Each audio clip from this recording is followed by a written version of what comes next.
Nagbabala ang Iran sa mga kapwa nito Arabic countries na tumutulong sa Amerika sa gitna ng nagaganap na tensyon sa kanilang rehiyon, kung saan mas lalo lamang umanong lalala ang digmaan, kasunod na rin ang pagpapatawag ng resback ni US President Donald Trump sa Strait of Hormuz.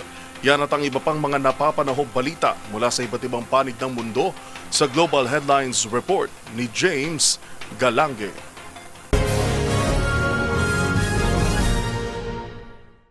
Balita mula sa Iran. Kasunod ng paghingi ng resback ni US President Donald Trump sa mga kalyadong bansa para tumulong sa tensyon sa Middle East, agad rin nagbigay ng babalang Tehran sa mga kapwa nitong Arabic countries. Ayon kay Iranian Foreign Minister Abbas Araghchi na mayroon na umuwi itong hawak ng mga ebidensya na ginagamit umano ng Amerika ang kanilang mga teritoryo para magkampo at magsagawa ng mga pag-atake. Anya, mas nalalaman daw nung titindi ang tensyon kung patuloy sila may pagkooperasyon sa Amerika. Matatandang humingi ng resback si Trump kahapon para tulungang makaraan ng mga oil shipment sa isinarang Strait of Hormuz sa bahagi ng Iran.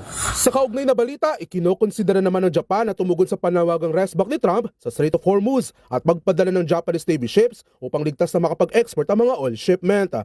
Yali dahil panglima sa pinakamalaki importer ng langis ng Japan, kung saan 95% nito ang inaangkat sa Middle East at 70% rito ay dumadaan sa nasabing Gulf region. Nakatagdang magpulang Amerika at Japan para pag-usapan ang magiging mekanismo at gayon din hindi maapektuhan ng seguridad ng mga bansa sa silangang Asya.